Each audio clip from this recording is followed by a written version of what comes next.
Contrary to the rumors that you've heard, I was not born in a manger.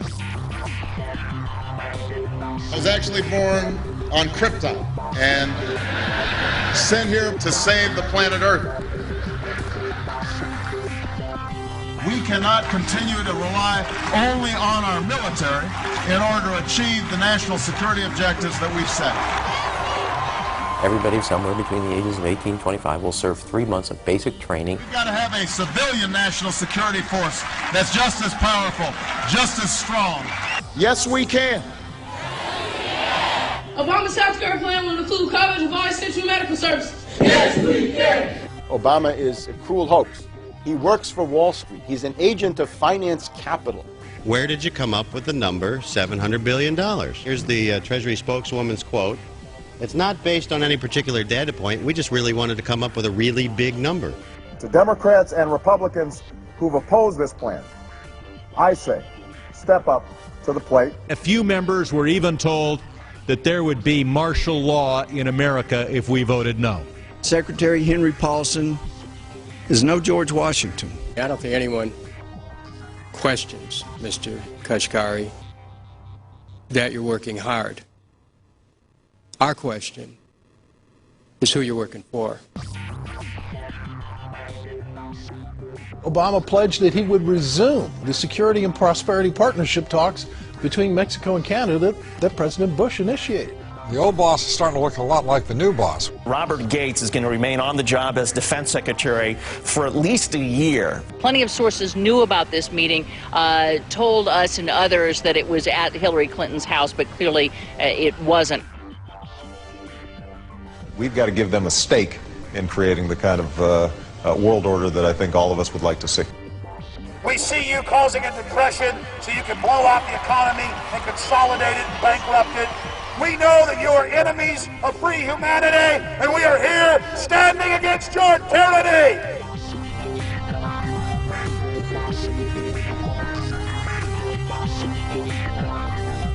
The Obama deception.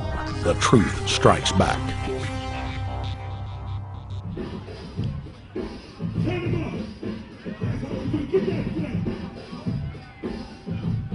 Barack is like the manager of Burger King.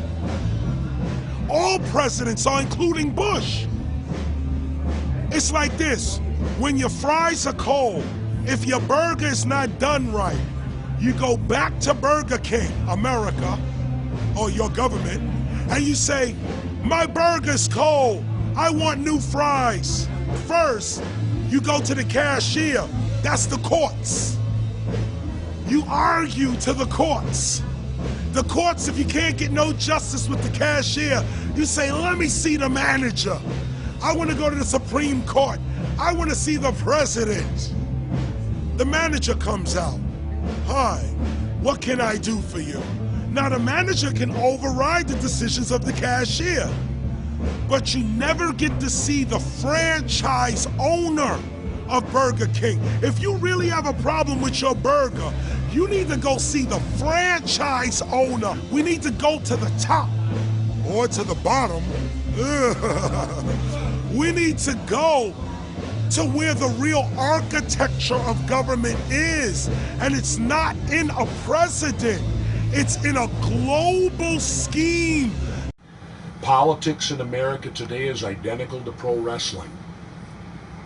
And what I mean by that is, in front of the cameras and the public, we all hate each other. I'm going to kick my opponent's butt. I'm going to whale him from here to high water and beat the crap out of him. Yet behind the scenes, we all are friends going out to dinner. Went to dinner together. And it's all a work. All intermarried. Show business. It's showbiz. And that's what you have today in politics. The Democrats and Republicans aren't really opposed to each other.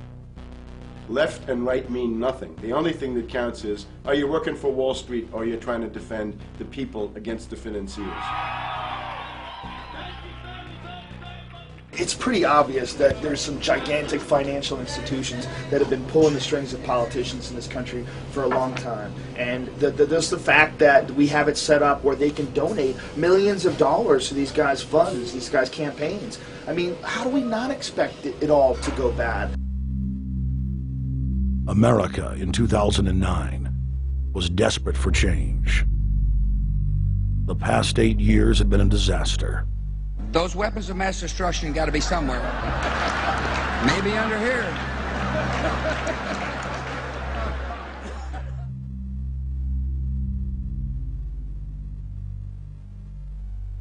George W. Bush, who had claimed to be a conservative, had tripled the size of the federal government, shredded the Constitution, and destroyed the image of the United States worldwide. Nope, no weapons over there. Endless wars, over 1 million dead Iraqis, and more than 5,000 dead U.S. troops. The Patriot Act, warrantless domestic wiretapping and spying, the end of Posse Comitatus, the rise of the treasonous North American Union, a deepening recession sliding towards total economic collapse. These factors and other abuses had the American people in a state of panic for their future and the very existence of the United States. The elite were in trouble. The people were beginning to see through their facade, past their front man, and to the ruling elite behind the throne. For the first time in U.S. history, both parties were universally hated. Congress had a 9% approval rating. The globalist agenda had stalled. And then, onto the scene came a man who promised change. Change we could all believe in. Barack H. Obama promised to end the war and bring our troops home fast. He pledged to uphold the Constitution and to stop the federal government from spying on the American people. Candidate Obama told American workers that he was going to get them out of NAFTA and GATT. And he's already breaking those promises. In this film, we will prove that Obama says one thing and does another, and that he works for the very same elite interests that Bush served, the very interest engineering the financial collapse and formation of a dictatorial world government. This film is not about left or right. It is nonpartisan.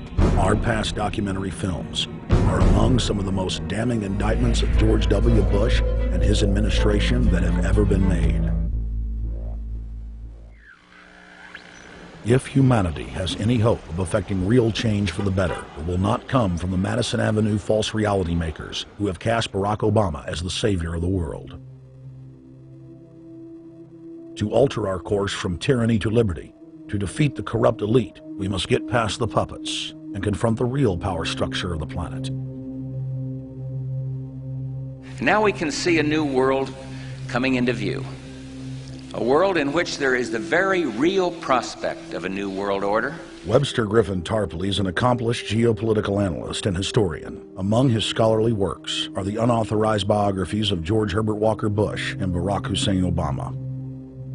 Since Bush the elder made his speech at the United Nations back in September of 1990 talking about the New World Order, I think I've become confused about what's actually going on in the world. The New World Order is a more palatable name for the Anglo-American world empire. It's the planetary domination of London, New York, Washington over the rest of the world. It's hard to get people to join that or think they have a part in it if you call it the Anglo-American world empire. If you call it the New World Order, then people in India or someplace like that or the European Union might think, well, there's something in that for us too. But that's not what it is. It's the Anglo-American New World Order.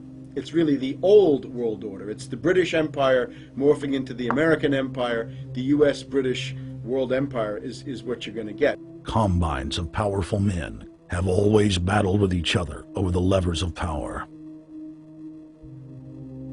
Gerald Celente is recognized as one of the world's foremost trends forecasters and is the founder of the Trends Research Institute.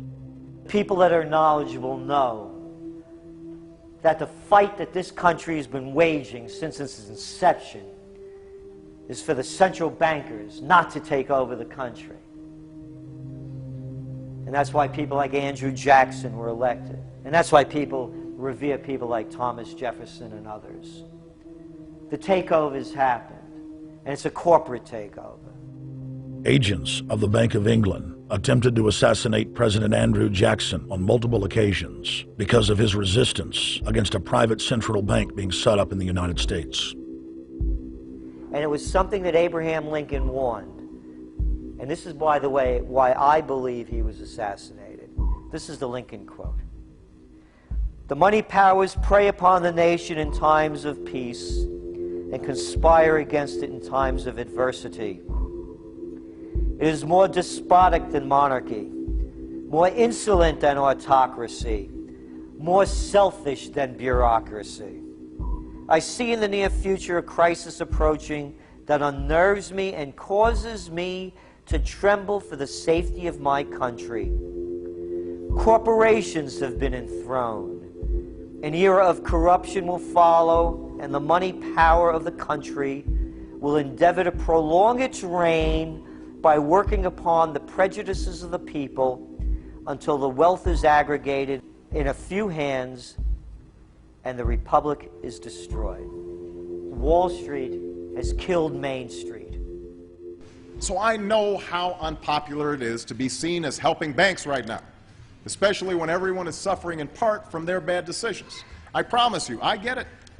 Up until about the Kennedy assassination and the beginning of the war in Vietnam, the United States is a very powerful engine for world progress. It's the assassinations, the Kennedy assassination, and the others in the 1960s, the beginning of the Vietnam War, and the beginning of the absolute domination of the Wall Street Group over every other interest. Nobody else counts except the Wall Street money masters. That has now made the United States into no longer a force for progress, but something very different, often a force for destruction in the world. The military-industrial complex has taken over the country along with the Wall Street gang. If you look also at the people that Obama has put on his appointments list, it's all Wall Street. It's government of Wall Street, by Wall Street, and for Wall Street. There's nobody from heavy industry. There's nobody from the auto sector, nobody from Silicon Valley, nobody from big oil, nobody from defense, no labor, no women, no retirees, no small business, nothing. It's pure Wall Street. The only people who have a voice in Obama's councils are Wall Street finance oligarchs. That's all there is. Nobody else counts for anything under Obama. It's the most extreme Wall Street administration we've ever had. Before his death, President Woodrow Wilson apologized to the public, regretting that he had been deceived by a group of international bankers and the country's financial system had fallen into their iron grip via the Federal Reserve Act of 1913. Whether sought or unsought by the military-industrial complex, the potential for the disastrous rise of misplaced power exists and will persist. Dwight D. Eisenhower, he warned the people that the military-industrial complex was taking over the country. Only 3 years after leaving office, President Eisenhower's prophetic warning concerning the threat posed to our system of government by the military-industrial complex came to pass. President John F. Kennedy had enraged the entire elite network. Now, Kennedy was brought in as somebody who was expected to be a puppet. It was thought that his pro-Nazi father, Joseph P. Kennedy, the bootlegger, the speculator, would guarantee that Kennedy would be obedient to the establishment.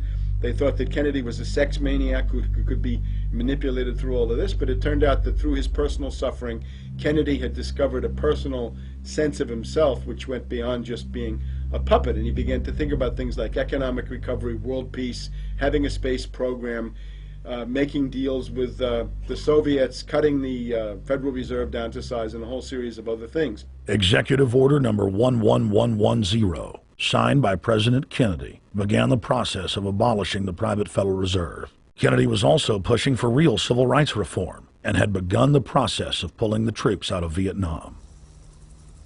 The last time you had an actual president was Kennedy. The oligarchs took swift and decisive action. When John Kennedy attempted to take the government back from the robber barons, he was brutally murdered. The message to future U.S. presidents and leaders across the world was clear: do as you're told or die. John Fitzgerald Kennedy was the last true president of the United States. And until the globalists are removed from power, we will never have another real one.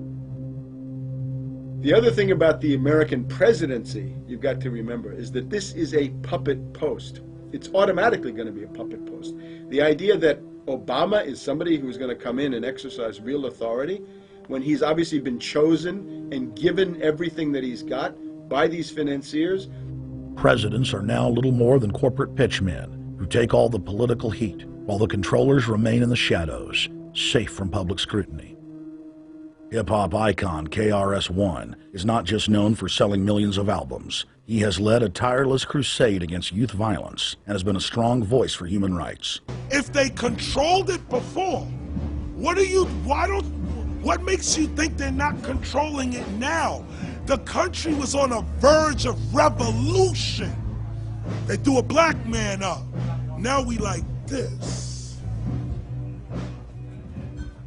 They give him the money, they give him the bundling, they give him vote fraud, they give him the media whores, they give him goons, they even have elected officials making threats to put people in jail if they criticize Obama in public. All of this is the mark of a puppet. And that means that he is a puppet, actually more of a puppet than anybody else, more of a puppet than Mrs. Clinton would have been, even more of a puppet than McCain. He's the maximum puppet that we've had certainly since Jimmy Carter. They put a black face on the New World Order, and now we all happy. KRS ain't buying it. In the real executive power structure, the president serves the military-industrial complex. It's self-owned by the international bankers. If there's a revolution, the population just throws out the prime minister or president. The elite stays in power because the public is never aware of who the real enemy is. In Evian, France in 1991, standing before the Bilderberg Group, the apex of the world government power structure, David Rockefeller defined the New World Order as a system of world government serving the international banking elite. For decades, the banker-owned media would attack anyone who dared to warn the public that a dictatorial world government was being constructed right under their nose, and that national sovereignty was being deliberately destroyed. And now, after years of denial, the media and the elite themselves are proudly announcing that not only is world government real, but it is the answer to the financial crisis that they carefully engineered. Suddenly, the Wall Street Journal tells us that the North American Union is here, and that getting rid of the dollar for a common currency with Canada and Mexico is good. The Financial Times of London, published by a member of the Bilderberg Group, crowed that a dictatorial world government had been kept in the shadows for our own good, and that it was now time for it to emerge from behind the curtains of national security. White House Chief of Staff Rahm Emanuel stated on record that they can't let this crisis go to waste. You never want a serious crisis to go to waste. And what I mean by that, it's an opportunity to do things that you think you could not do before. And Henry Kissinger, who gave Barack Obama his first job out of college, told national television that the economic collapse was a great opportunity to bring in the New World Order. He went on to say that Barack Obama was the perfect person to sell it to the world. But he can give a new impetus to American foreign policy, partly because the reception of him is so extraordinary around the world. I think his task will be to develop an overall strategy for America in this period when really a new world order can be created. It's a great opportunity. It isn't just a crisis. In June of 2006, our team traveled to Ottawa, Canada, to gather intelligence on the shadow government's agenda for the coming years. I think that's the Queen. Investigative journalist and best-selling author Daniel Estulin had been tracking the Bilderberg Group for more than 16 years. His moles inside Bilderberg informed him that the elite were planning to first run the price of gas up to $150 a barrel, unimaginable in 2006. He also reported that after suckering the middle class back into the stock market, the group was going to implode the subprime mortgage market and destroy public confidence. Well, one of the things that we're getting from this morning's conference was about the energy crisis, the price of oil. The afternoon conference, which started about 4 o'clock, 4:30, they were talking about one of the American delegates, I wasn't told who exactly it was talking about the the concern that the American citizens have had with the housing prices going down, so they're not investing that money. So what they needed to do is they needed to create the illusion that everything is going well. So what they're going to do over the next year and a half is to bring the market back up to 1998, 1999 levels. They're going to get all the suckers to invest whatever little money they have left over, and that's when they're going to make the economy bottom drop out. They need to destroy the economy because as we're running out of oil, when people don't travel, at least that's what they're saying, when people don't travel, when people don't have money, they don't travel, they don't spend any money, which means you don't waste a lot of oil and natural gas. That's the afternoon So how does conversation. this source, I mean, just ballpark, I mean, so you have the sources of... Well, actually, there are two people who are members of the Bilderberg Club. It's actual members that are... They're members of the Bilderberg Club who for years and years and years have been going and participating in all the conversations. And they've always been dead on, always. And last year they said the oil prices are going to go up to 150. At the time it was 39, went up to 76, basically doubled. If it doubles again, it's going to be back to where these people They attack Iran, it will it not? Year after year, Estelin and other reporters like Jim Tucker are able to report on future events with stunning accuracy, all because they know the agenda of the Bilderberg Group. The Bilderberg Group sits at the top of the world power structure. 125 of the richest and most influential individuals on the globe make up its membership. From Istanbul, Turkey to Chantilly, Virginia, we have tracked the elusive Bilderberg Group. Bilderberg always insist on a media blackout. By June of 2008, we had already figured out that Barack Obama was the elite's puppet of choice. The national media claimed that during the weekend the Bilderberg Group was scheduled to meet, that Obama had speaking engagements set for Chicago and the Midwest. We knew better. In a classic bait and switch, the Obama campaign told the press corps to get on Obama's campaign plane and that Obama would join them on the flight to Chicago. Campaign staff then slammed the door shut. The fawning press had been shanghaied as Obama's campaign aircraft lifted off without Obama. Robert, why were we not told about this meeting and that the senator wouldn't be on our flight until the doors were shut and we were about to taxi to take off? Again, we had a desire, Senator Obama had a desire to do some meetings. Others had a desire to meet with him tonight in a private way, and that's what we're doing. We set up these meetings.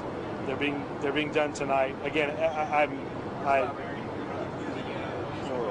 Is there more than one meeting? Is there more than one person with whom? I'm not going to get into all the details of the meetings. I don't know that I've got a ton more different answers for all of your questions. Obama wasn't going to Chicago. He had a meeting to attend, a secret meeting.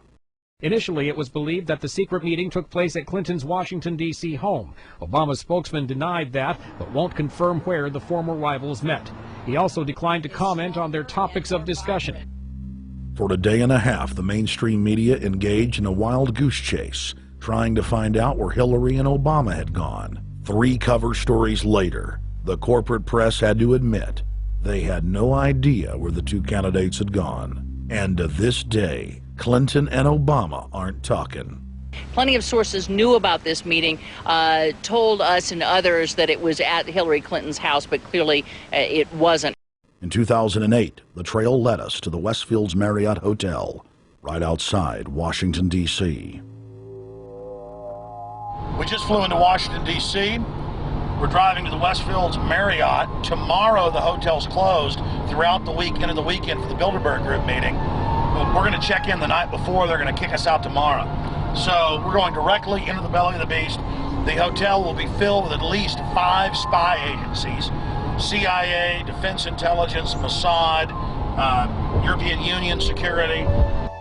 We checked into the Westfields Marriott 48 hours before hotel guests were scheduled to be thrown out ahead of the annual meeting. The building was nestled in the heart of the military-industrial complex, with the National Reconnaissance Office and Raytheon just a stone's throw away.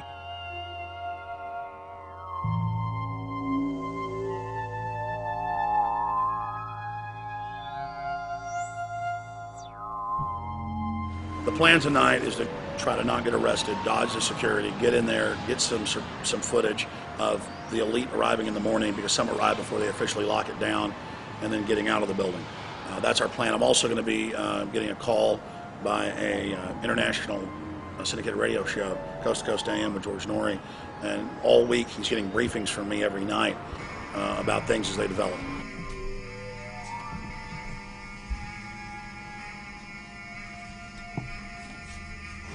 George, we're sitting here in the room. As the phone rings with your producer, Tom Danheiser, to put me on, the fire alarm goes off. So everybody is exiting the building. I know this is a setup. They timed it exactly when this happened. Open the door. I want them to hear the fire alarm. Open the door. I want people to hear this live to the 16 million people listening.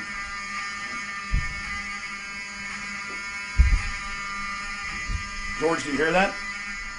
Now, they're going to use this as an excuse. The Westfields Marriott, right outside D.C. in Chantilly, they want to use this to flush us out of here. They're very upset. Everybody that covers Bilderberg, I was detained 2 years ago, interrogated, screamed at. They said Bilderberg was upset about me, wanted to stop us. This is guaranteed. Everywhere we go, we're followed. We have another hotel across town as a base of operations. They were there questioning us, getting in our faces. We're being followed everywhere. I need everybody's support right now. I pray to God they don't try to set me up. They may have tried to concoct this as some way to say, look, they didn't leave during a fire drill, assessing me knowing I would stay and do the interview. But again, the moment the phone rang with Tom Danheiser, the moment the phone rang, the guys answered it, I'm standing there, the alarm goes off. It's going off right now. The guests are exiting the hotel out there. Of course, there's no fire. This is just absolutely insane. I noticed, too, that there was over 100 security people here today, but tonight we got back and it was a total ghost town, and this is what's insane. We have a security guy walk up to us 30 minutes ago, about 25 minutes ago, before this happened, and said, "What are you guys doing?" We said, "We're just walking around checking out the artwork in the hotel," which we actually were admiring it, but we were also going around getting some footage. And they said, "Well, no cameras allowed." We said, "Fine." And then he said, "Yeah, we had somebody do a fire alarm a few weeks ago, and me and Rob, my camera guy, were on. Why is he telling us about a fire alarm?" I forgot that part, George. These bastards have done this. I don't know how. They're planning to try to set us up or something, but this is incredible. We are here in the middle of this right now, George.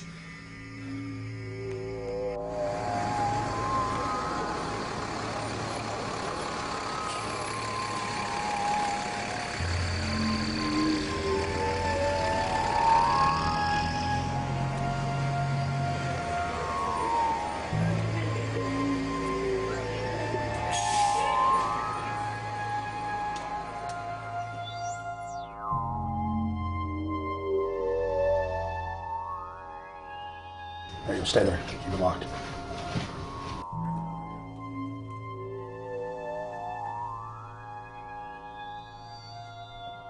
Let's go. Let's get out of here now, Richard. Don't screw around anymore.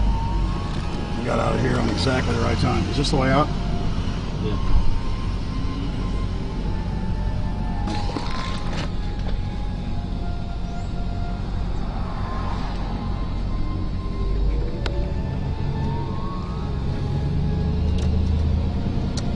Car right behind us.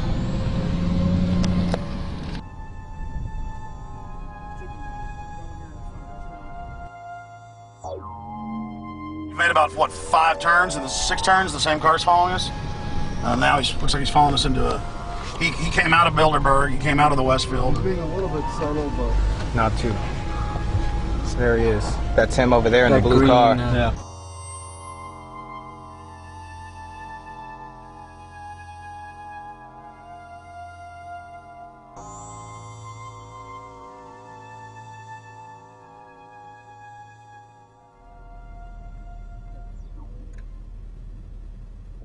We're headed back to the Marriott here in Chantilly, Virginia, the scene of Bilderberg 2008. We successfully infiltrated the last day and a half inside, got out with some great stuff.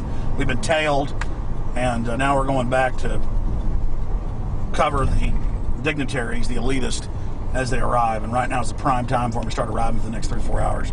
We took about a 30-minute break. I'm sure we missed a few, but it doesn't matter. So we've got scores of people that just organically are listeners, info warriors that are out here taking action.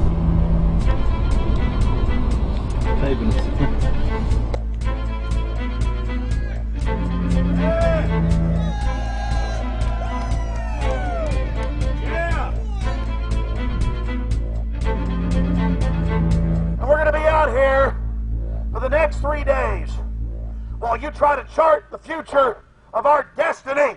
We're taking our destiny back. You're not our gods or our masters. We witnessed at least 7 convoys of armed Secret Service entering the Westfield's Marriott, and internal sources confirmed that both candidates did attend at least one meeting inside the conference.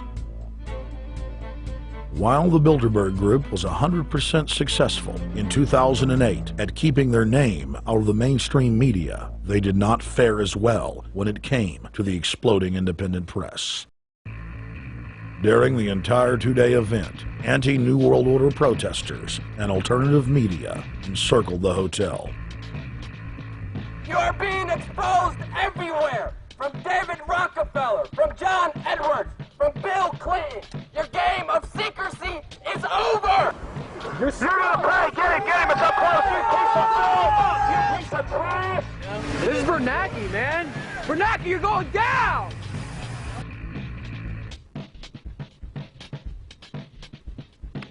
Obama, we know you're here, Obama. You cleared your schedule for the next 3 days. We know you're in Virginia. Arch criminals! New World Order scum! We are not your slave scum! Brave Americans came from all over the United States and bullhorned the main conference hall at close range as the global power brokers schemed inside. You are criminals! You control the central bank, you control the currency, and you're turning our beautiful country and world into a nightmare! The global elite are desperate to keep their organizational meetings a secret.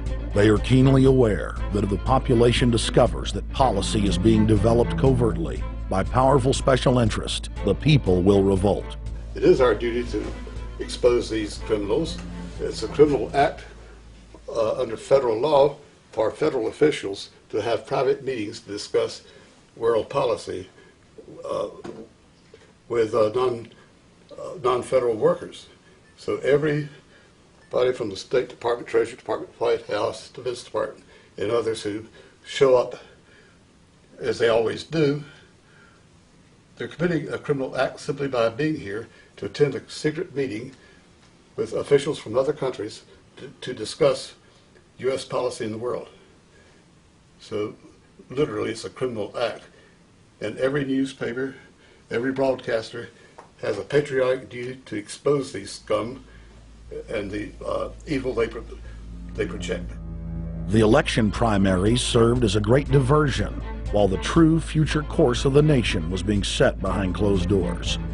You've got, obviously, the Bilderberger Group, founded by the former Nazi Prince Bernhard of Holland. You've got the Trilateral Commission, founded by David Rockefeller's Zbigniew Brzezinski. They're the ones who ran the Carter administration. Everybody in the Carter administration, from Carter and Mondale and Volcker and Brzezinski, were all members of the Trilateral Commission. Founding member of rap sensation Public Enemy, Professor Griff, gave us his view of the Obama phenomenon. Barack Obama's been given a pass by the Blue Bloods. He's been given the okay by certain secret societies for them to let him in. I truly believe imperialism and fascism needs a facelift. And that facelift is going to have to be black. And the reason why I believe that is simply because I think they're trying to go into Africa. Well, they're already in Africa. But they want to totally control all the natural minerals that they're going to need to carry themselves into the 21st, 22nd, and 23rd centuries. You follow me? So I think they have to go through a phase of galvanizing the masses of dark-skinned people that truly believe that change needs to come, but the change that they're talking about is not necessarily change for the better as far as the masses of the people. It's probably a better change for them. It's not going to change for us, the little man on the totem pole.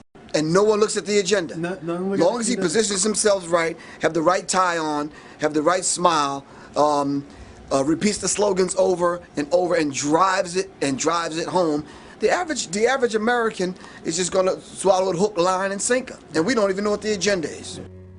Writing in his 1964 book, With No Apologies, Senator Barry Goldwater said, The Trilateral Commission is intended to be the vehicle for multinational consolidation of the commercial and banking interest by seizing control of the political government of the United States. The Trilateral Commission represents a skillful, coordinated effort to seize control and consolidate the four centers of power: political, monetary, intellectual, and ecclesiastical.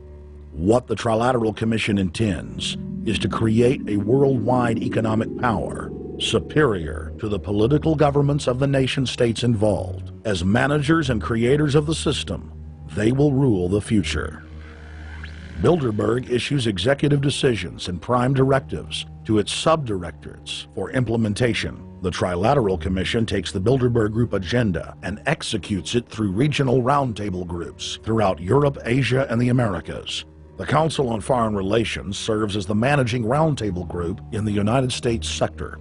The Council on Foreign Relations has dominated every administration since the days of FDR. The way in which they make policy and rule is that they are a polycentric oligarchical system. You have to be a finance oligarch. Remember, this is not a society ruled by generals, not by priests, not by bureaucrats, not by demagogues, none of those, but by bankers. Bankers rule, and the bankers set up these institutions. They set up things modeled on the Royal Institute for International Affairs, Chatham House, and the Milner Round Table of the period right after the Boer War, so even before World War I. You had the British setting up these round tables, institutes with publications and conferences, and this is how they make policy. Upon Obama's inauguration, members of the Bilderberg Group, Trilateral Commission, and CFR flooded into every position of power in the executive branch, replacing Trilateral Commission and CFR members who previously filled the positions during the Bush administration. When you look at the U.S. ruling class, you'd have to say that they're a really pathetic bunch of failures and bunglers. They are a miserable excuse for a ruling class, and that's one of the big problems we have. Is you go from Clinton to Bush to Obama. What stays the same is the ruling elite that gives these puppets the orders that they act on. And these orders are wrong-headed, let's say, to say the least. They're basically bankrupt. They're going to lead to the collapse of this civilization. What they're doing is using the existence of the United States as a formerly powerful nation-state to act out their Wall Street fantasies of world domination and maintaining their capital structures and maintaining their system of looting. And this can't be done. So the basic question is, they've hijacked our country and you got to take it back from them. You've got to drive Wall Street out of the government, and at that point you'd have a reasonable chance of getting back to prosperity and some kind of peace and order in international affairs. We had a chance to speak with economist and author George Humphrey. They have created a power elite. And we're not talking about the millionaire down the street. You can't even be a member of their club unless you're a multi-billionaire. And friends, this is not about rich versus poor. This is about a very, very small handful of the worst criminal element on this planet, manipulating and destroying the good people of this nation and of this world. About this Obama with change. Look at the people he's put in to mastermind the economic recovery. Larry Summers. I love it. Every time they talk about Larry Summers, he's always brilliant. He's another brilliant one.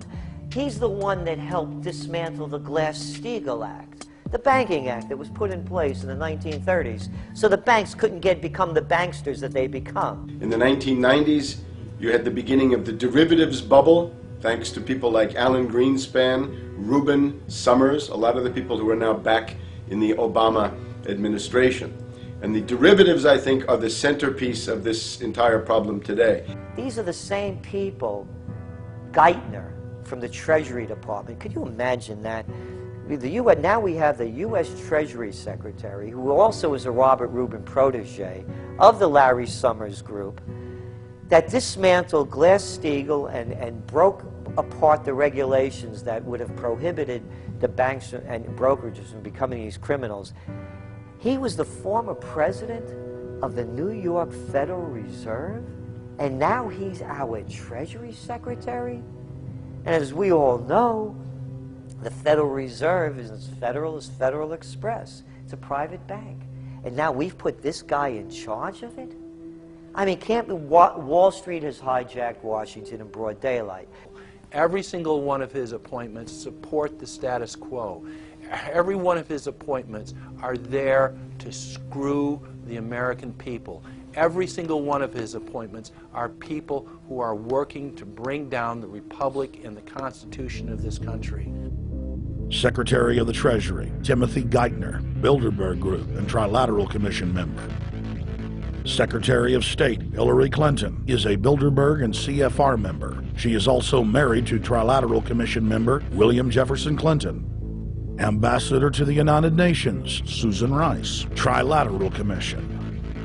National Security Advisor General James L. Jones, Bilderberg, Trilateral Commission, and CFR. Deputy National Security Advisor Thomas Donilon, Trilateral Commission, CFR. Special State Department Envoy Henry Kissinger, Bilderberg Group, Trilateral Commission, and CFR. Chairman, Economic Recovery Committee, Paul Volcker, Bilderberg Group, Trilateral Commission, Council on Foreign Relations. The Director of National Intelligence, Admiral Dennis C. Blair, Bilderberg Group, Trilateral Commission, CFR. Secretary of Defense Robert Gates, Bilderberg Group, Trilateral Commission, CFR. Deputy Secretary of State, James Steinberg, Bilderberg Group, Trilateral Commission, CFR. State Department Special Envoy Richard Haass, Bilderberg Group, Trilateral Commission, and President of the CFR. Obama Presidential Advisor Alan Greenspan, Bilderberg Group, Trilateral Commission, CFR. State Department Special Envoy Richard C. Holbrooke, Bilderberg, Trilateral, CFR. And the list goes on and on. Even if Barack Obama were the most wonderful person in the world, he was groomed and brought to power by the global elite to carry out their agenda. Humanity must look past Obama and realize that presidents come and go, but the shadow government and their program of global enslavement continues. How could people be so stupid and gullible to believe a bunch of political people? So people who voted for Obama were trying to express, I think, first of all, something worthwhile. The hatred for Bush, Cheney, the neocons, the desire to punish the Republicans for their adventures, their police state, and their economic depression. The second question was on the economy. People felt that Bush was selling them down the river into a world depression. He is, of course, the new Herbert Hoover in that regard, so they were trying to get something different from that. The tragedy, of course, is, and this is really why Obama was groomed and prepared over a period of almost 30 years now, that Obama is there to frustrate and to deceive all of those hopes. Obama is a cruel hoax. He's a bogus sham. He's an absolute denial of everything that you'd expect from an American president. It is very disturbing to see well-meaning people falling for high-tech propaganda over and over again. It happened after 9/11.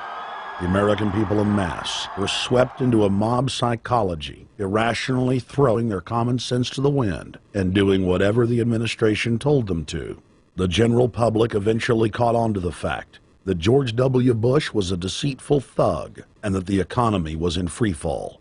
In the midst of it all, Barack Obama was there, speaking out against the abuse of the people at the hands of the establishment. With the election of Barack Obama, the world rejoiced that the United States was no longer in the hands of madmen. But unfortunately for humanity, this was another vicious fraud. I want to like the guy. He speaks gently, he's intelligent, he seems to be a man of peace. He is just as charismatic as they come. But you know what? Is that a tree is really, really measured by the quality of its fruit. And when you kind of put away all the flowery words, when you put away all the rhetoric, when you put away all the rock and roll music, What he does is what's important for the people of this country, starting with the truth. Obama is notoriously a liar. He promised that he would get out of Iraq, I think within 16 months at some point. We had Samantha Power telling the Scotsman that he wouldn't be bound by those promises, and sure enough, he's now not going to be bound by those promises. Obama pledged in hundreds of speeches and interviews that within 6 months of being elected, he was going to bring our troops home from Iraq. But after he was inaugurated, the story changed. Now he said that they would look at bringing some of the troops home in 16 months. 2 weeks later, his story had changed again. Now the administration would look at bringing the troops home in 23 months. Well, Obama's already fudging. He's fudged since day one in this election, where he first said we're getting out. Well, now it's a timetable, and now it's da-da-da, because they're getting to him. They're understanding that, and he ain't going to be able to get him out because people more powerful than him got us in. When he first ran, remember, he was going to take the troops out. I get in there, troops come home. Day one. There is no military solution in Iraq, and there never was. I will begin to remove our troops from Iraq immediately. And then that went to 16 months. And now he's going to add, they're saying, another 30,000 or more troops to Afghanistan. Next, he sent 30,000 more Marines to Afghanistan, doubling the total number of forces in the crosshairs. Barack then announced that he was going to move missile systems into Eastern Europe to encircle Russia. But after all, what should we expect after he kept Bush's Secretary of Defense Robert Gates? The outcome of this policy is if you're constantly meddling near the Russian borders with these fascist creeps, IMF, NATO agents like Yushchenko of Ukraine, or Saakashvili of Georgia, or these Kaczynski twins in Poland, or various collections of people in Latvia, Lithuania, Estonia, you're tied to these gangsters, and if they decide to start a war, that rapidly escalates into thermonuclear World War III. This is worse than the neocons. Bush and Cheney never got as far as Brzezinski, Soros, and the other people running Obama. Barack Obama swore that he would vote to repeal the Patriot Act, but then he voted for its reauthorization. Obama decried the Bush administration's illegal warrantless wiretapping of the American people. Then he voted to legalize it. Obama pledged that he would filibuster any attempt to give retroactive immunity to the telephone companies, the telecom companies, except he then turned around and voted for that bill. Most people don't know, for example, that he voted to reinstate the Patriot Act and more government wiretapping. Candidate Obama told desperate factory workers in speech after speech that he was going to renegotiate NAFTA and GATT to make it more fair for American workers. It is absolutely true that NAFTA was a mistake. But then his campaign was caught sending out memos to top corporate leaders, telling them not to worry and that it was just campaign rhetoric. We had Obama saying, you know, I'm against free trade, I don't like NAFTA and all those free trade sellouts.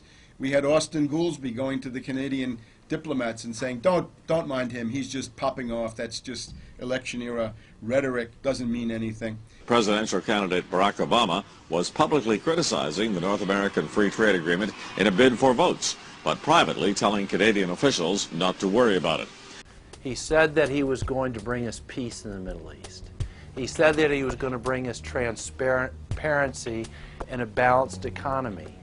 He said that he was going to not have lobbyists. He said he was going to clean up government. He said he was going to work for the environment. And point by point by point, within the first month of his inauguration, he has lied and deceived and cheated the American people. The people of the United States and the world were filled with hope that Obama was the real deal when in his first week in office he signed an executive order supposedly closing Guantanamo Bay and other secret prisons. Then the press actually had a chance to read the executive order and were shocked to find that the executive order only said that Obama was thinking about closing Guantanamo in a year. But worst of all, the executive order continued the practice of rendition, which the LA Times called secret abductions. They don't know. They think that he's signed off immediately on closing Guantanamo, but he's allowing prisoners now to be taken to foreign countries and not knowing where they're sending them and to be tortured in foreign countries. They don't know that they kept that provision in there. Obama is now continuing the practice of secret arrest, secret prisons, and most importantly, indefinite detention without trial. When a British High Court said that it was preparing to release secret British and U.S. torture orders that prove that the Bush administration was ordering personnel to systematically abuse detainees, Barack Obama threatened to cut off all U.S. intelligence ties to England. To add insult to injury, he stated that the program was important to national security, not only endorsing Bush's crimes, but continuing them. Obama voted for a reinstatement of the Patriot Act.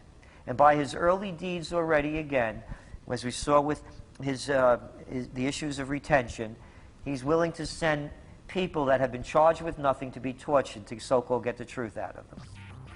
If the makers of this film attempted to cover all of Obama's lies, this documentary would never be released because there are new ones every day. So in the interest of time, we're going to cover one more big one.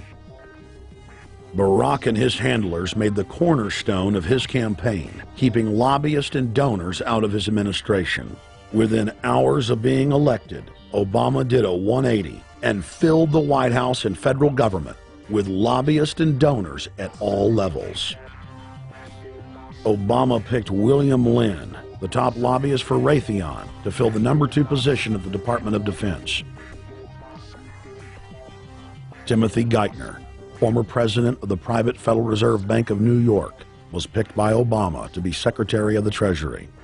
Geithner promptly crammed the Treasury Department full of lobbyists, like his chief of staff, Mark Patterson, formerly the top lobbyist at Goldman Sachs.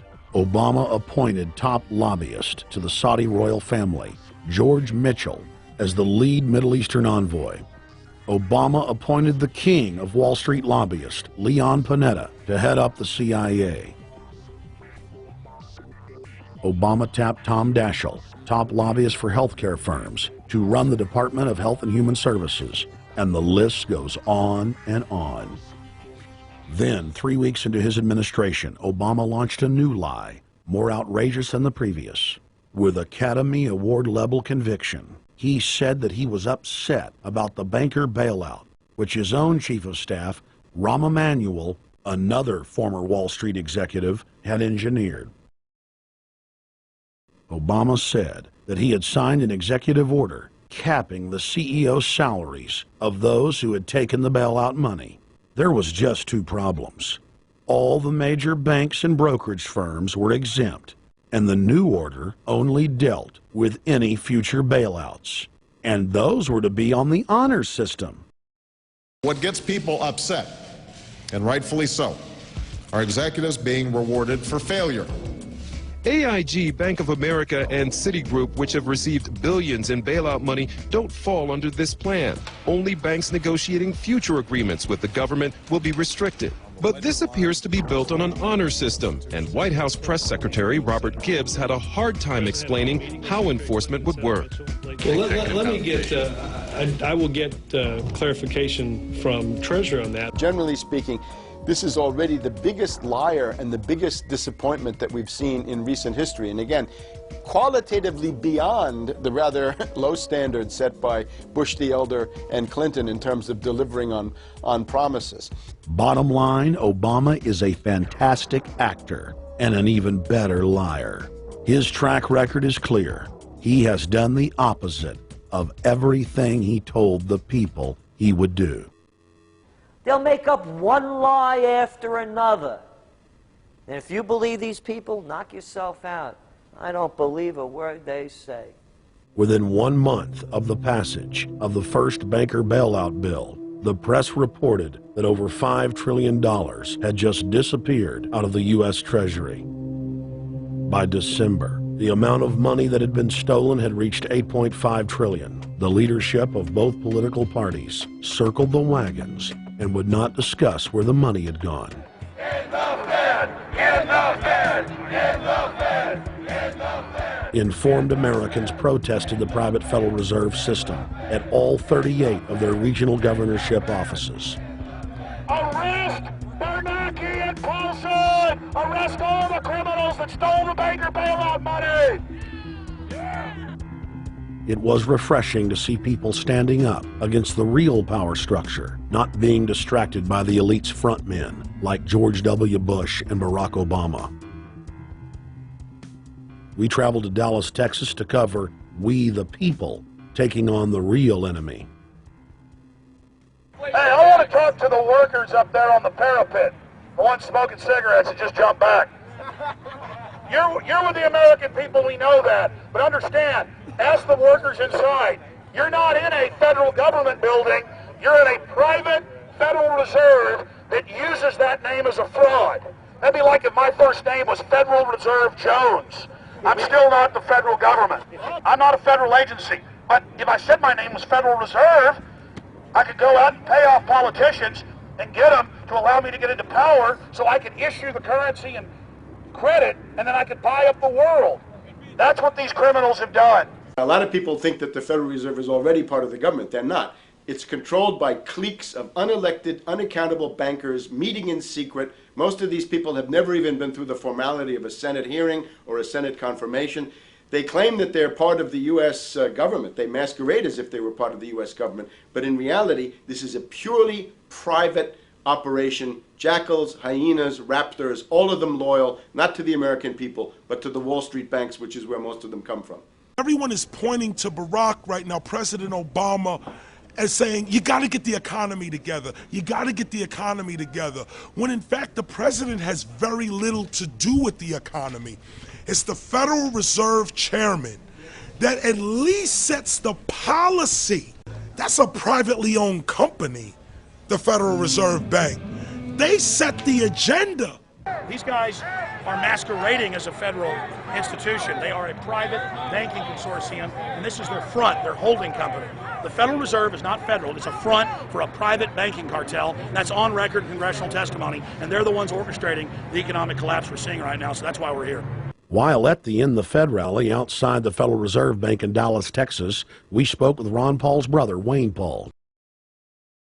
1913, the Federal Reserve Act was passed, floor of the House, where 3 members of Congress were on the floor. At that time, they only needed a majority of votes to pass it. So in 1913, the Federal Reserve Act was passed. 20 years later, 1933, under Roosevelt, the United States was declared bankrupt. And in 1933, the Federal Reserve Private Bank says, okay, USA, what are you going to pledge as collateral on the debt you owe me? What happened by 1936? Does anybody know? We instituted Social Security system, and you and I and our children and our children's children were pledged as collateral on the debt of our government to the Federal Reserve. And that's where we're at today. It took 20 years to make this country bankrupt, and since then, our government has operated under emergency powers of our government. It is not the president that makes the decision in this country. It's the Secretary of Treasury who turns around and is put in there by the Federal Reserve to manage the bankruptcy. We've been in bankruptcy ever since. So to print $700 billion and to give it away, how do they get away with it? The manager of the bankruptcy is told by the Federal Reserve this is the way to go. That's where we're at today. Yes, we should point out, Congressman Ron Paul now has a huge amount of sponsors for a bill in the House of Representatives to abolish the private Federal Reserve crime syndicate. In 1913, the money power of the country was taken away from the people. By constitutional privilege, it belongs with the Congress, but it was given up in the Federal Reserve Act. The Federal Reserve is no more federal than Federal Express, but yet it has the power to determine the direction of use of money in our economy. If we could take that power back and put the Federal Reserve under Treasury, we start to be in a position of being able to control monetary policy on behalf of the United States people. The Federal Reserve is totally private, and Alan Greenspan 2 weeks ago on PBS on Lair NewsHour said on record that they are above the law, the Congress, the President, everyone. No court can do anything. We run America. What is the proper relationship, what should be the proper relationship between a chairman of the Fed and a president of the United States? Well, first of all, the Federal Reserve is an independent agency, and that means basically that there is no other agency of government which can overrule actions that we take. So long as that is in place and there is no evidence that the administration or the Congress or anybody else is requesting that we do things other than what we think is the appropriate thing, then what the relationships are don't frankly matter. Notice what Greenspan is saying. Greenspan is saying the Federal Reserve is beyond the law. And in reality, they are in practice beyond the law. Nobody, as far as I know, has ever audited the Federal Reserve. One of the first things we ought to do when we nationalize the Fed is go in there and find out the audit. Who stole money? Who engaged in corruption? There's a whole series of people going back to Volcker, to Greenspan, to Bernanke, and so forth. Think of the arrogance of private group of banks that have bankrupted the nation by design so they can repo the country. A private group of banks that loaned us our own money back are telling us they're above the law. You are not above the law, criminals. No one is above the law.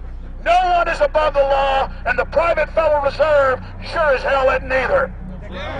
Since the founding of the Federal Reserve back under Woodrow Wilson, the Federal Reserve has struck out 3 times. They didn't stop the crash of 1929. They didn't stop the banking panic of 1932, 1933. And now they are the cause of the derivatives crisis because they're the ones who inflicted derivatives on the world with Alan Greenspan. Instead of our economy being about goods and services and real products and manufacturing, it's all about these guys, the private Federal Reserve that masquerades as a government entity who controls the issuance of currency and credit.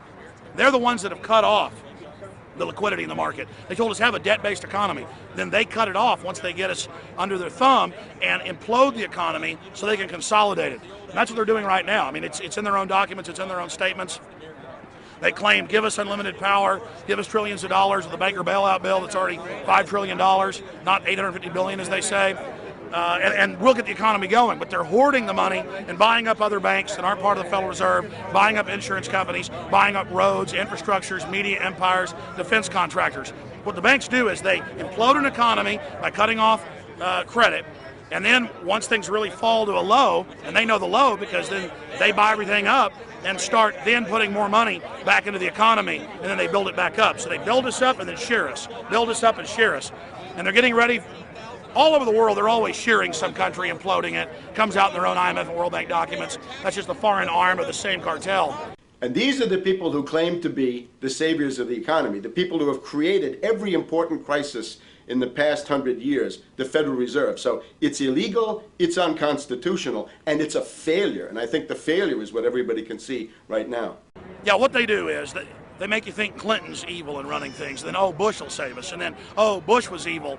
Now we'll be saved by Barack Obama, but he's just a puppet. But as we get deeper into this phase, when they implode the economy, they have all the money and all the control. But they also like to pose as the savior. So Obama is meant to be the savior during the Depression, and he'll save us with a 1 million person, he said, is bigger than our military, domestic spy force, a 3 million person environmental spy force. So giving people these jobs to be government bureaucrats and spies to go out and manage the other 290-something million Americans. And so this is classical fascism. The communists also do it. Any vertically integrated command and control authoritarian system does this. So they're openly following what the same group of banks did in Germany, Russia. It's in the Communist Manifesto to have a private central bank. because the private central bankers actually wrote the ideas that they had Marx and Engels put out. People go, well, why would the banks want communism? It doesn't exist. They rape us, they consolidate us, they put us into work brigades, they make us slaves, and they say it's a people's paradise. Look at it, boy, you're really doing good. And then they transfer all the wealth of the nation offshore. The globalists are outside all the nations. That gives them safety, and they play countries off against each other. And so that's what we're facing and dealing with. And so they're bringing in classical, hardcore tyranny in the U.S., but we have the internet, we've grown our numbers, the alternative media's exploded. That's why they're trying to move in to shut down and regulate and tax the web, but it's too late for them. They're playing in the 19th century, 20th century rules. It's 21st century, the century of resistance to tyranny. And so it's going to be one hell of a fight with the people and free humanity on one side and the New World Order on the other. And every one of you out there counts, needs to be involved in this fight like nothing you've been involved with before, because this is life and death. Everything depends on exposing these people. Everything depends on showing the people that this is the New World Order, this is the criminals. We're dealing with the king rats here, the people that are carrying out tyranny worldwide. And either they fall or we fall. Either worldwide darkness and a new age of tyranny and oppression and with a scientific overlay, or a new age of liberty and freedom and a new renaissance. The choice is the people's out there. Okay, we can tell you what's going on. You can check it out for yourself and find out it's true. But don't wait. Investigate now. Get involved now. Go out there and reach out now. We don't have time. If you're looking for the solution, look in the mirror. Look right into the mirror, because you out there, men, women, old, young, black, white, doesn't matter. It's going to be up to you if they win or if liberty succeeds and the people have a chance of having any future. These are cold-blooded eugenicists. These are cold-blooded people who think they're God, think that they're our masters, that think that we're animals. These are the guys that funded Lenin and Stalin and Hitler and Mao. These are the guys, it's all on record, that bankroll this stuff. They are hardcore vicious, and they must be resisted. You're watching The Obama Deception. We're going to go right back to the film in just a minute. But I wanted to take some time out in the middle of the film to encourage all of you that are watching it online right now to go to Infowars.com and purchase a high-quality DVD of the film. Or you can go to PrisonPlanet.tv and download a high-quality DivX version to burn to disc or DVD to give to your friends, your family, your neighbor, and your community. I also want to challenge all the viewers out there to take time out to write notes as you watch this film and to check all the claims that we've made for yourself, because I'm confident in the information presented here. And I want you to not trust me, but to know for yourself, to know in fact that Obama is a betrayer and a liar, a Judas goat, a Trojan horse to bring in the one world government. So again, I want to thank you for watching The Obama Deception. You can go to Infowars.com and get a high-quality DVD, or watch it in super high quality and burn disc to give your friends, your family, your neighbors, and warn the public at PrisonPlanet.tv. Now let's cut right back to The Obama Deception.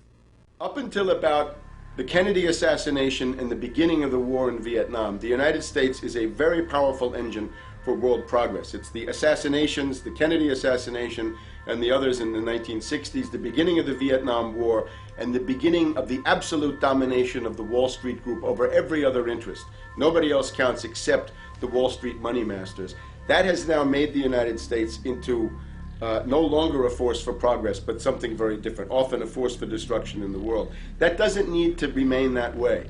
The interest of the American people is to fight to take your government back from Wall Street and make the United States a force for progress in the world, which we easily could do if we could just break the power of the people behind Obama. The main banks of Europe, which were started by Adam Weishaupt and Rothschild, the Banque Nationale de Paris, the Bank of England, the Bank of Italy, have all financed the messianic and war leaders of the last 200 years. Napoleon, Lenin, Stalin. They backed Adolf Hitler. They backed Franklin Delano Roosevelt. And they are backing right now Barack Obama. The banking cartel had established a beachhead in 1913 through the Federal Reserve Act. In 1947, they set up a parallel shadow government through the National Security Act. From 47 on, the national security state began the long process of absorbing federal and state bureaucracies, while at the same time undermining the constitutional power of Congress and dominating the executive branch. By controlling the issuance of currency and credit, the private Federal Reserve was able to buy up most of the Fortune 500. And if a company wouldn't sell, the bankers would unleash federal regulators to run them out of business. Private central banks in Europe, the United States, and England took taxpayer money and loaned it at over 30% interest to third world nations. The bankers would then bribe the leaders of those countries not to pay back the loans. Their third world puppets would sign agreements stating that when the country defaulted, the banks would be given all the natural resources and infrastructure of the once sovereign lands. But worst of all, the countries would pledge future taxes paid by the people in perpetuity as profit to the private banks. By the year 2000, there were few nations that had not fallen to the designs of the money power. The globalists were now ready to start their final phase of world government takeover, the destruction of the Western nations' economies. To carry out their final takeover, they first removed banking regulations like the Glass-Steagall Act in the late 1990s. This allowed their front companies to issue unlimited credit to the world and to set up colossal Ponzi schemes, the likes of which the world had never seen. The scams were advertised by the controlled corporate media as completely legitimate. Because of the fantastic returns, private investors, corporations, state and local governments invested heavily. They had taken the bait, hook, line, and sinker. To destroy confidence, in late 2007, the bankers themselves began to badmouth the scams they had created. Next, the central bankers cut off the tsunami of fiat money that they had been using to pump up the bubble. When Congress and the public refused to write the finance oligarchs a blank check, the bankers began to engage in financial terrorism. They said that the world would go into another Great Depression unless their demands were met, further destroying confidence. The stock market instantly had its biggest one-day loss in history, but even that wasn't enough to force Congress to capitulate to the offshore banks.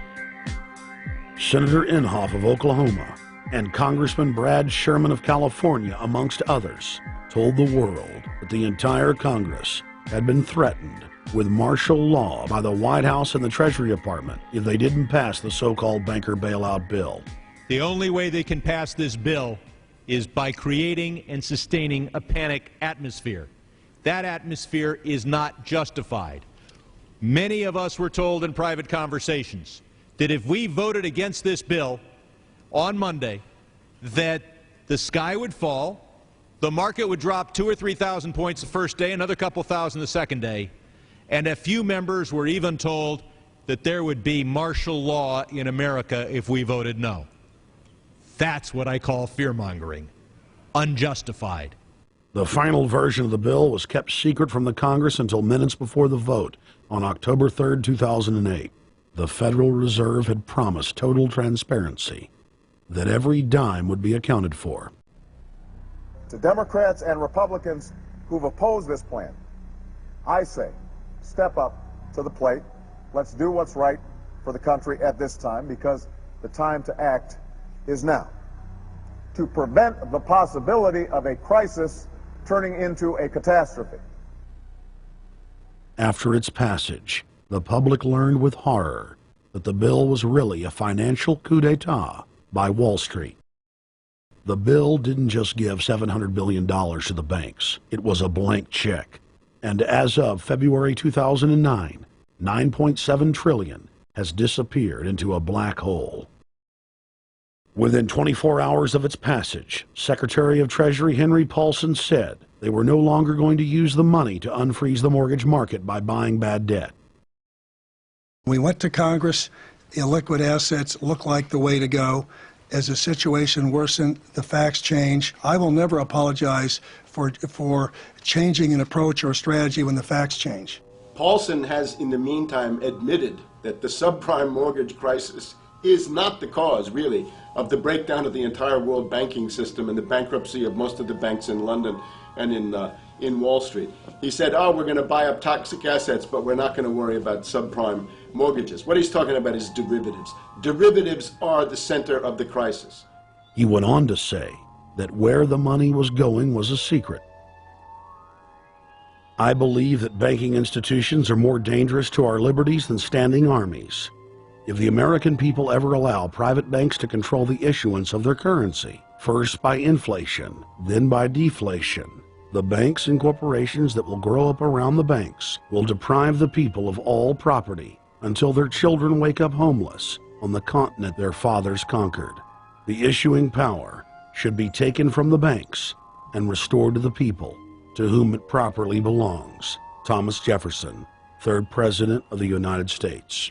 Secretary Paulson came in with the Vice President and Fed Chairman Bernanke and made all these assurances that there was absolutely a critical, immediate need to get rid of the corrosive derivative products, you know, all the different names for this, you know, ubiquitous, you know, sub-S, retraded credit default swap, blah, blah, blah, blah, okay? But they talked about them as though they knew what the hell they were.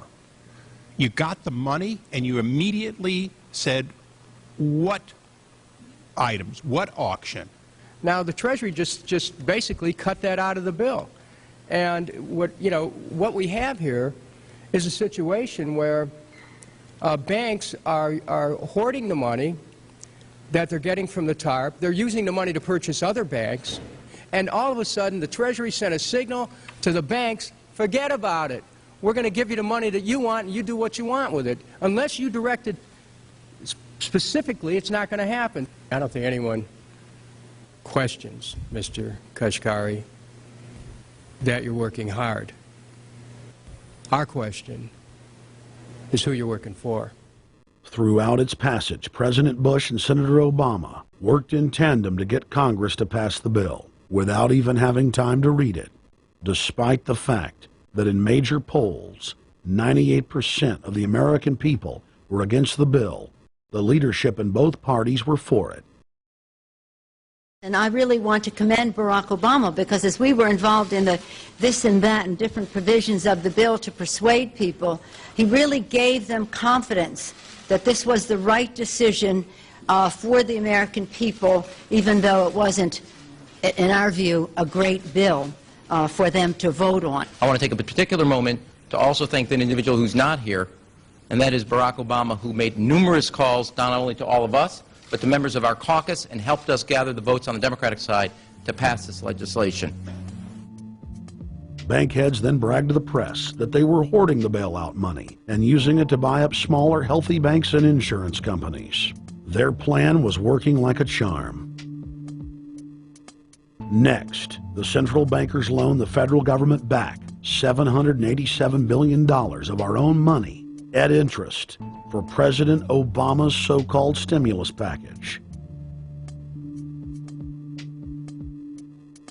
And just like the banker bailout, Congress was given less than an hour to read the 1,070-page plus stimulus bill.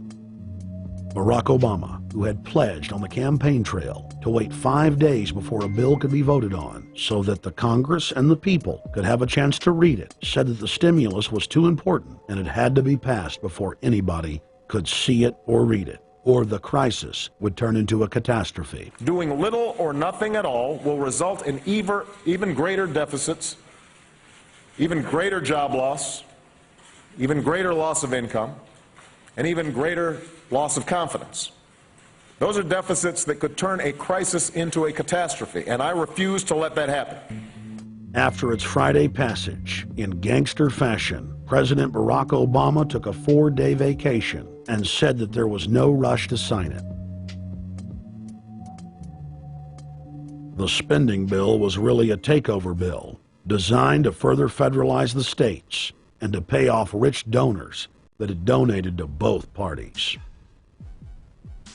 As the world slid deeper into depression, the bankers celebrated the fire sale that they had created. I believe the phrase burdens of the office is overstated. You know, it's kind of like Why me? Oh, the burdens, you know. Why did the financial collapse have to happen on my watch? It's just pathetic, isn't it? Self-pity. And I don't believe President-elect Obama will be full of self-pity. With their access to unlimited fiat capital, they could now buy up sectors of the world economy not already controlled by them. For over a century, the Anglo-American establishment had worked to bring the world system to this point. Artificially engineered global bankruptcy. In an address before the Trilateral Commission in June of 1991, David Rockefeller laid out the elite's ultimate goal. The supranational sovereignty of an intellectual elite and world bankers is surely preferable to the national autodetermination practiced in the last centuries. Now that the bankers were holding the world hostage, they issued their ultimatum. The only solution to restart the global economy would be to set up a planetary government ruled by a new Bank of the World, a Bank of the World owned and controlled by them. Suddenly, hundreds of prominent publications announced the solution, the people's only salvation. Time magazine, in an article titled "The New World Order," said that the new super bank would control the world's currencies and set interest rates, and that the new bank would, quote, knock the heads of bad countries like the United States. At a meeting of central bank heads and finance ministers dubbed Bretton Woods II, the plan for world government was unveiled by the very bankers that had engineered the collapse. Formerly sovereign countries would now pay their taxes directly to the banking cartel. Hundreds of new carbon taxes, controlling every facet of human activity, would only be the beginning. Now all the elite had to do was to sell the public on accepting the final phase of their takeover. And it's Obama's job to sucker the public into standing down so the bankers' agenda can move forward unhindered. Never before in U.S. history has the media gotten behind a president like they are behind Obama. The press has pulled out all the stops, bestowing a crown of infallibility upon Obama as the savior of the people. The elite are betting everything they've got on Obama's charisma and hoping that he can sell the world on their program of tyranny. Yes, there have been differences between America and Europe. No doubt there will be differences in the future. But the burdens of global citizenship continue to bind us together. A change of leadership in Washington will not lift this burden. In this new century, Americans and Europeans alike will be required to do more, not less. Partnership and cooperation among nations is not a choice. It is the only way. We've got to give them a stake in creating the kind of world order that I think all of us would like to see. In truth, Obama is not simply continuing George W. Bush's policies. He is radically expanding them. I thank President Bush for his service to our nation. This film has documented the painful fact that Barack Obama's agenda is the complete opposite of what he has claimed it to be. Now we will reveal what Barack Obama and his controllers' true agenda is. Number 1. Bring the United States under the complete regulatory control of a private offshore superbank known as the Bank of the World. More than 100 new taxes are now being developed under the umbrella of curbing greenhouse gases. The new taxes will be paid directly to the private bank consortium.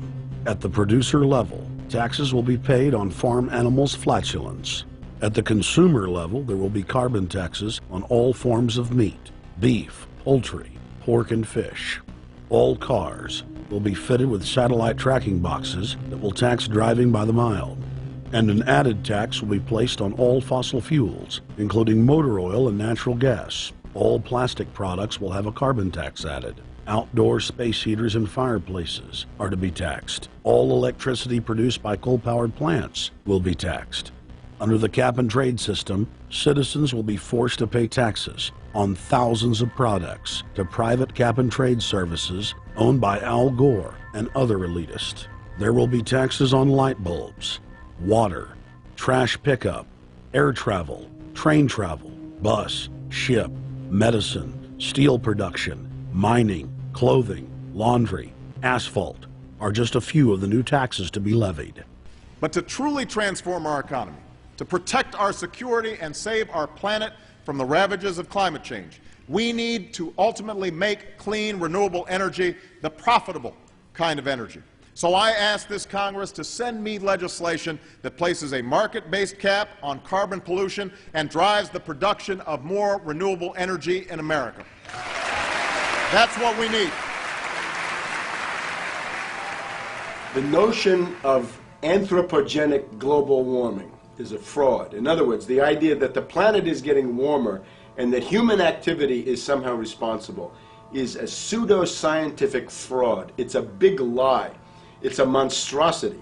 Remember the Nazis, they had race science, race hygiene. They said Aryan blood is different from any other kind of blood. This was, of course, idiocy, a fantastic piece of nonsense. Today, we've got something similar. Global warming caused by human activity, and the answer to that is carbon tax plus cap and trade, according to the wishes of Al Gore, Prince Charles, and basically the entire world banking community, the world oligarchy.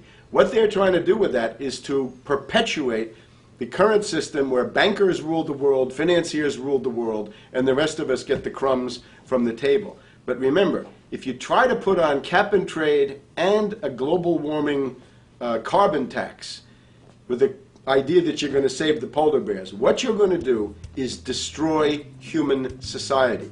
You're going to cause genocide on a massive scale. The deaths will be measured in the hundreds of millions and indeed in the billions.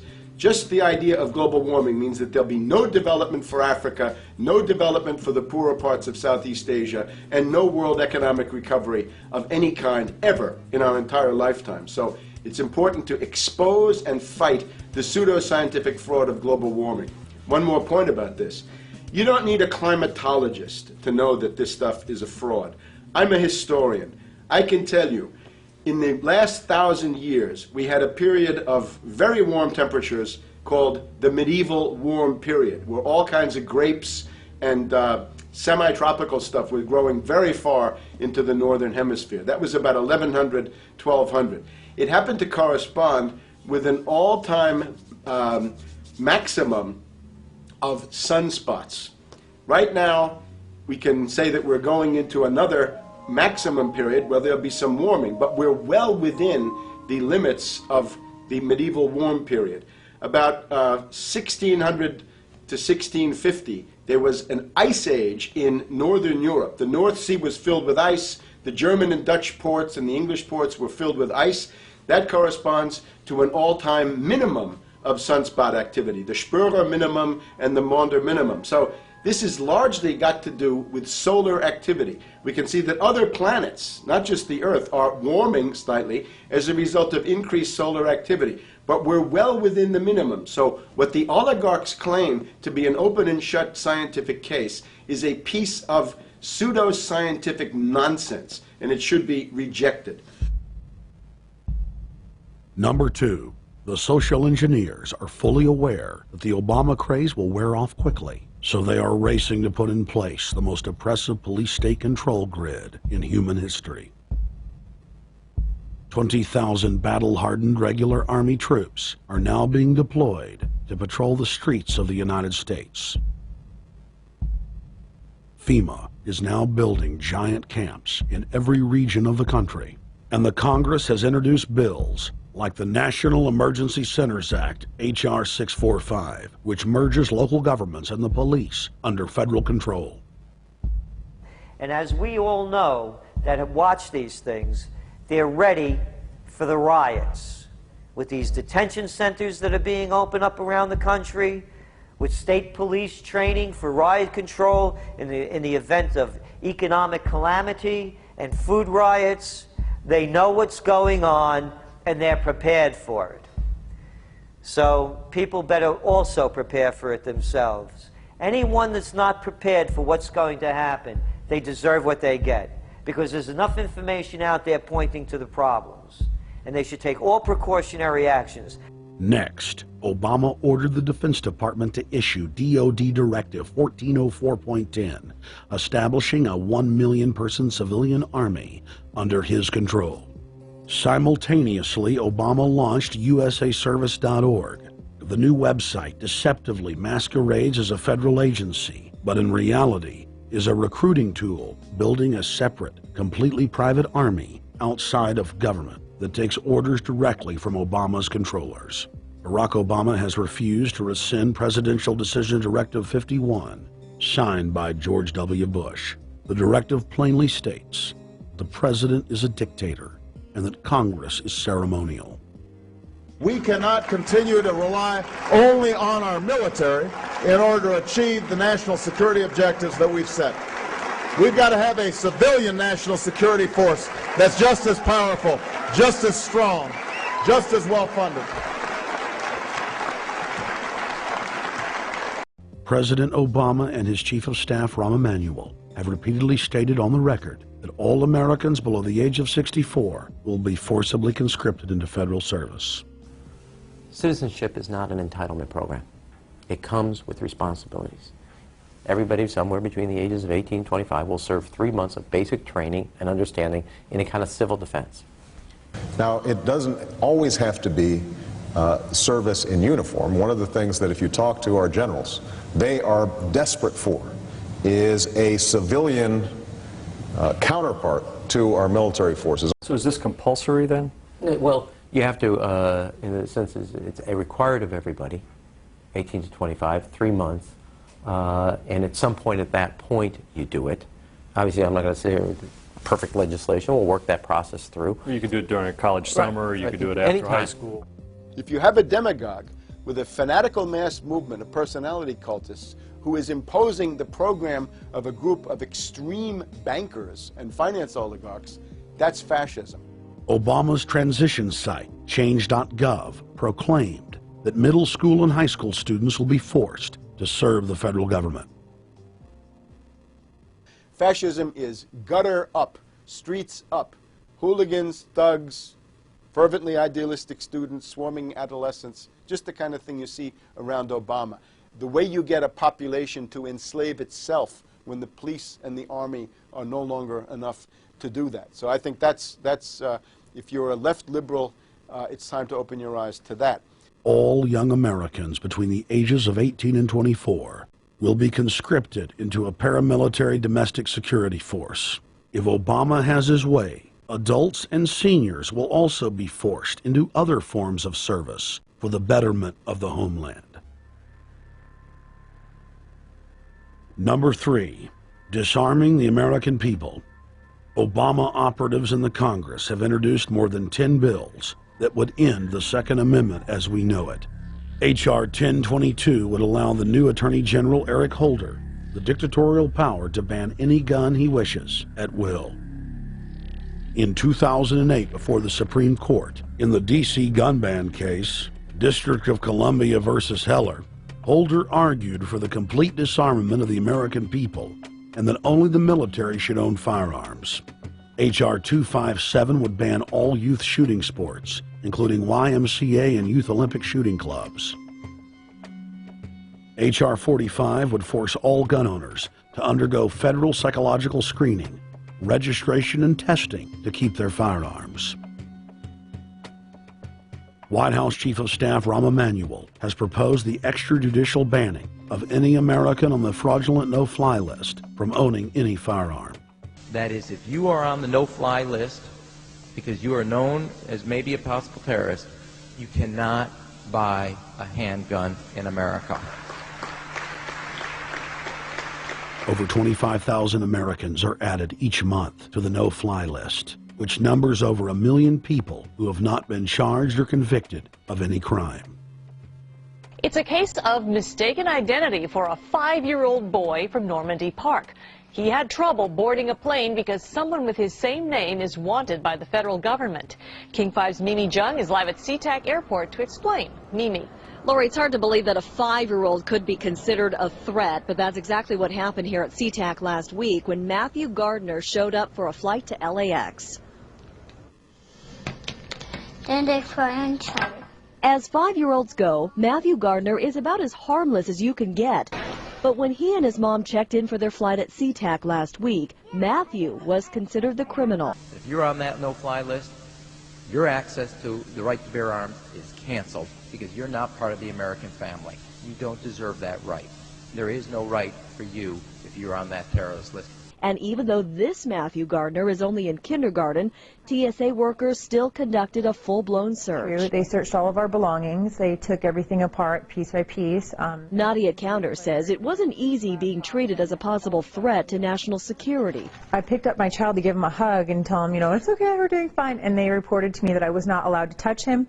He was a security risk, and they had to research me to make sure that I had not obtained any materials from him.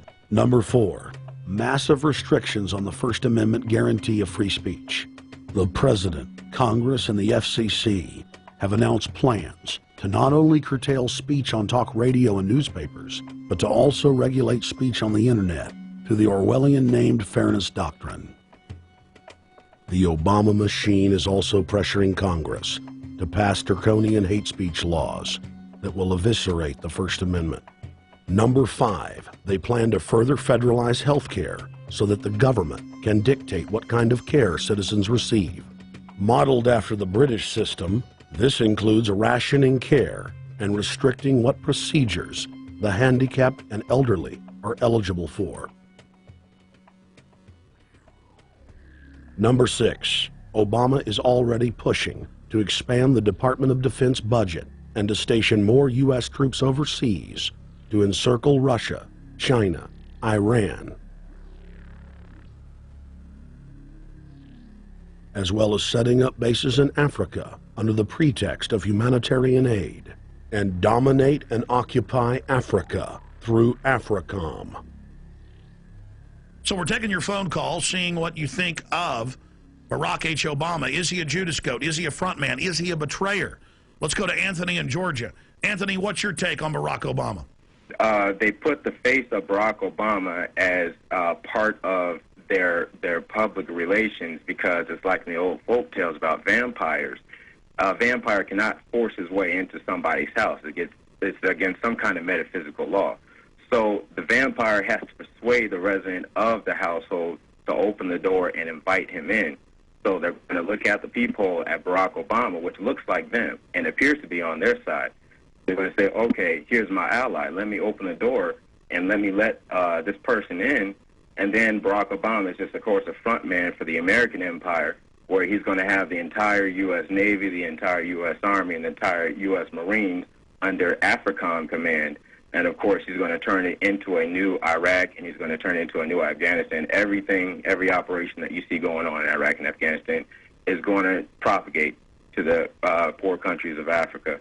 And well, sir, I agree with you. Sir, I agree with you. They're looking to the people. They see a handsome, smiling African face. You know, he's all, hey, I'm from Kenya. And then it's a total bait and switch. But it's the same thing here in the United States where they would get sellout Native American chiefs to sell out their people. This is the oldest trick in the book. And he can also pacify the most downtrodden minority groups in the United States. And he's saying, hey, get ready for sacrifice. Get ready to lose your standard of living. They're like, yay, I love Obama. They could never get away with this with a John McCain. Obama basically does a couple of things. One is, again, this idea, kick the Chinese out of Africa. Kick them out of Sudan where they get oil. Kick them out of Zimbabwe where they get raw materials. Start a civil war in Congo, another big source of raw materials. Al-Qaeda, an arm of the U.S. intelligence community, is now active in Algeria, Tunisia, Morocco. You've got a destabilization going on in Kenya around Odinga. That's Obama's cousin. This is a guy who has two children. They're Obama's niece and, well, nephew in a broad sense. And one of them is named Raul, and the other one is named Winnie, after Winnie Mandela, who did the necklacing and political assassinations in South Africa. So this Odinga is essentially a CIA destabilizing operation in Kenya, and he's got a Odinga Islamic Alliance to crush the Christians in Kenya, but this also reaches into Ethiopia, it reaches into Uganda, Congo, Tanzania, and a whole bunch of other countries in that region. So all of Africa is a battlefield in flames between the U.S. and the Chinese, with Obama leading the charge to kick the Chinese out for geopolitical reasons. Number 7, radically expand federal control over family farms and ranches through the Animal ID and Premises ID system. Number 8, accelerate the merger of the United States with Canada and Mexico under the Security and Prosperity Partnership. He is also accelerating the transfer of remaining federal authority to unelected quasi-governmental bodies like the World Trade Organization. Number 9, Obama must convincingly play the part of the president and convince the people of the United States that the buck actually stops with him. This is critical to the globalist master plan, because in 4 to 8 years, Obama must take the blame, as Bush did, for the New World Order's horrific agenda. At that point, the elite will put a new puppet in the ceremonial seat of power and build him up as the savior, only to tear them down again. And so the process is repeated over and over. For their program to work, it is essential that the people not learn that the presidency is now nothing more than theater, because if they did, the people would stop looking at the pawns and start looking for the king. Through this system of deceit, the elite's criminal agenda can continue forever because the people waste all of their political energy debating the media spectacle instead of investigating the globalist agenda. Number 10, it's Obama's job to sell the public on globalist policies that aren't in the people's best interest. But the overlords have many salesmen. His most important function is to protect the criminal oligarchs from prosecution while they loot the economy worldwide, start new wars, and engage in torture. They're called Generation O, and they were the key to Barack Obama's White House win. During their campaign, Barack Obama used the internet like no other candidate before him, harnessing the energy of millions of his supporters. But the question now is, what to do with this young, eager, energetic army? This gives Barack Obama and his administration contact information for so many people, so next time he needs to push his legislation, he can contact all these people. Kennedy-esque. I feel as though this was like when John F. Kennedy was elected. Shouting, smiles, and tears. It was the scope of Obama's victory that was most impressive. I saw a photograph of Obama playing basketball, and I said, you know what? I see him as a leader, and that's the world that's in his hands. Own a piece of history, commemorating the day the world changed forever. His confident smile and kind eyes are an inspiration to us all. In summation, Barack Obama is a Madison Avenue created fad. All of the crazed Obama worship, being pushed by the corporate media, is scientifically designed to capture the public in a net of peer pressure mass euphoria. If the New World Order can just distract the public for a few more years, the elite can finish constructing their police state control grid. Now, a lot of times, we don't want to know the issue. Right. We don't want to know the issue. We feel, what do you call this thing where you get this false sense of gratification, but because a black man is in office, everything's going to be all right. No, everything's not going to be all right. Yeah. Until you look into the agenda on what the Democratic Party has been about, is about, and will be about, regardless if Barack Obama is the president or not. And that's real. Barack Obama is the perfect Trojan horse. He makes the people feel like they finally have a place at the table, even as he betrays them.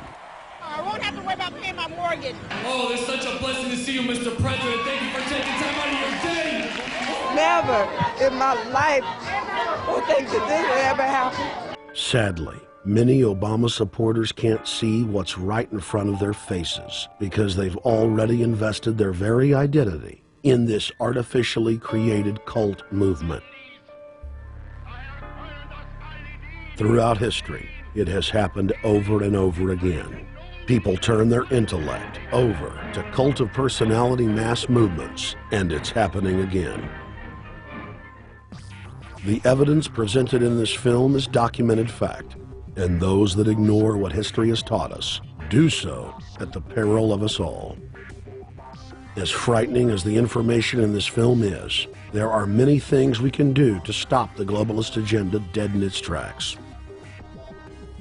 First, we expose the cult of Obama for what it is, a sad hoax. Next, realize that we are all being propagandized 24/7. Investigate all information for yourself, be it political parties, the media, or this film. Be aware of the tricks that the elite use, like the staging of false flag terror attacks and other crises. Rediscover the Constitution and Bill of Rights. Promote a culture of true liberty. There is a reason the internationalists are attempting to destroy the sovereignty of all 50 states. They know it is one of the biggest threats to their domination.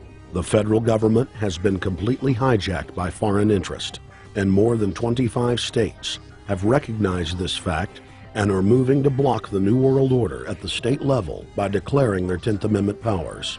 But most important of all, there is a huge awakening taking place in the United States and across the world against the globalist agenda. Free people everywhere are joining together and saying no to corruption and tyranny and no to world government. This is the center of endurance, and endurance is what wins wars. Not how many people you kill, but how long can you endure. George Washington lost almost every battle he had, but he endured. He out-endured the British. And that's how the battle was won, endurance. And each and every one of you watching this, every single one of you, is just as important as the people who were our founding fathers.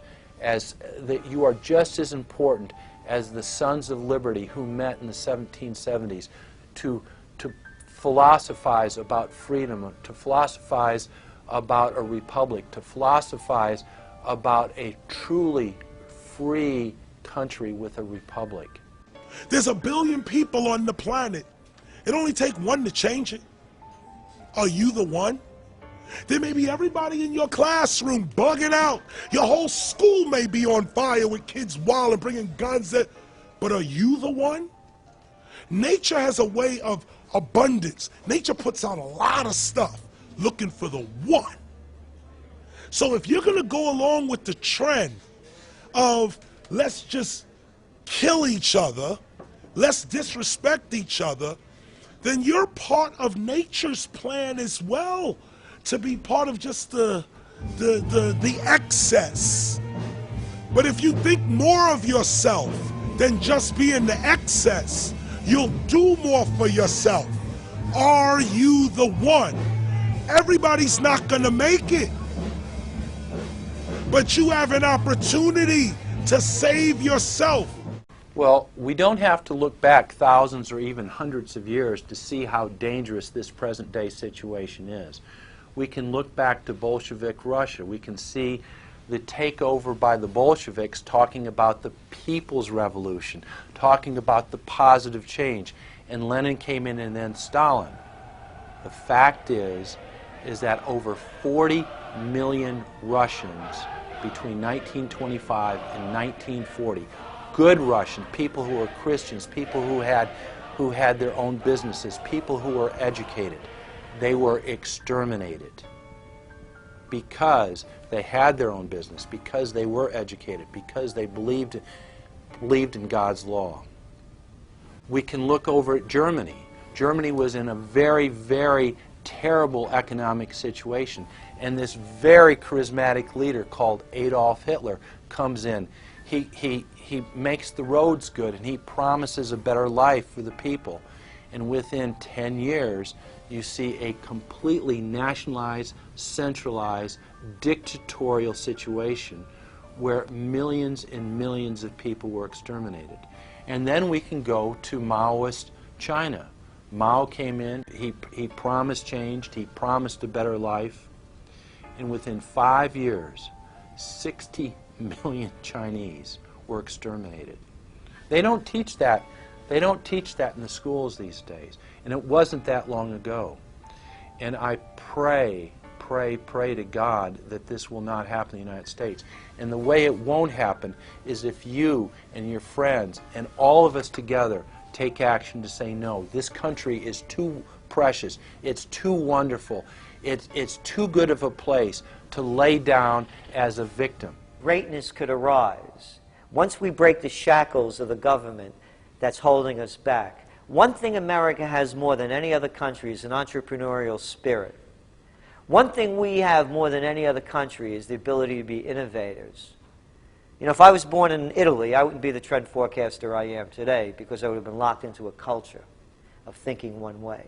We have that freedom of expression and freedom of thought that could free us to create greatness again if Big Brother doesn't come down on us harder.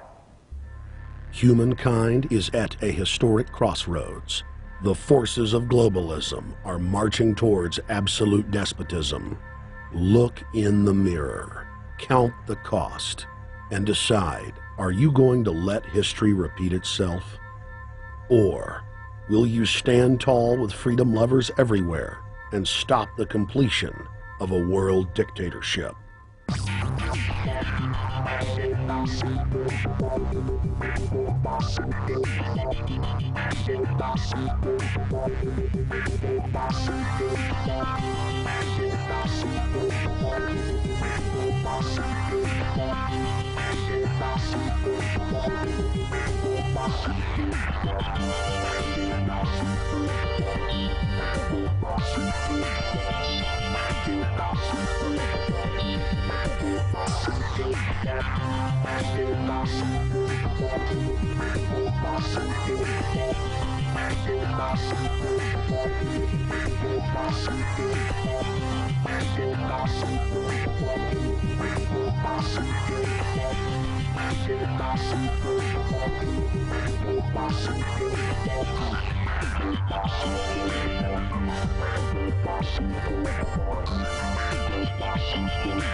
Thank you for watching The Obama Deception.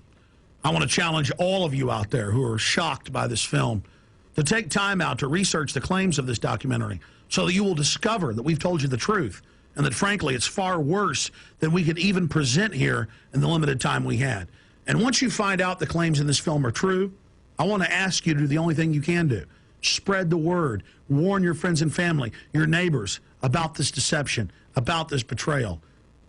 We have to warn the people that Barack Obama, despite his fancy teleprompters and his silver tongue, is nothing more than a New World Order front man, a pitch man, selling you tyranny. Please get the high-quality DVD at Infowars.com. Make copies of it. Get it out to people. Wake them up. Let them know the threat. Let them know what the New World Order and the global banking system is doing.